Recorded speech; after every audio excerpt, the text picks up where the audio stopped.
Sinds ik hang in de boot, loop ik in de hood. Vragen ze me nog steeds om die witte troep. Ze wilden me rippen, maar ze konden me niet tippen. Nu lopen ze te trippen als een stel gebraden fucking kippen. Wil je mij hebben? Maatje 36, 1,60 meter. Wat wil je op me zetten? Fuck jou in je setup. Weet hou je bek af, je speelt te veel black af. Weet hou je bek gast.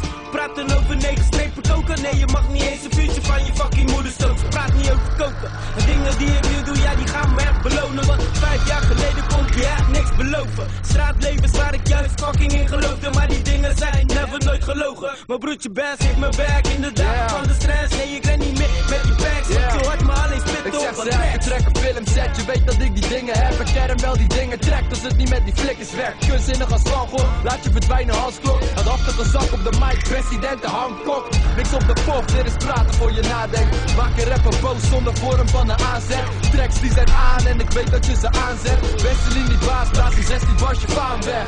Weg, maar je moet niet naar de bekende vragen. Ken je mij niet, heb ik 2 of 3 bekenden naast me. Je vindt me hard en ik zit nog in mijn slechte fase. Barry op je track is tegenwoordig met een stack betalen. Kapellen rellen, breng klassiekers voor de hoort. Kern zei ook, kom me niet fucking vertellen wat je doet. Vertel het aan je moor, dat is pas emotionele waarde. Barry en de kern is geen half werk, maar 2 gevaren. Vroeger was het strijden voor die afbeers, nu gooi ik niet kendo's achter in mijn fucking mic. Noem het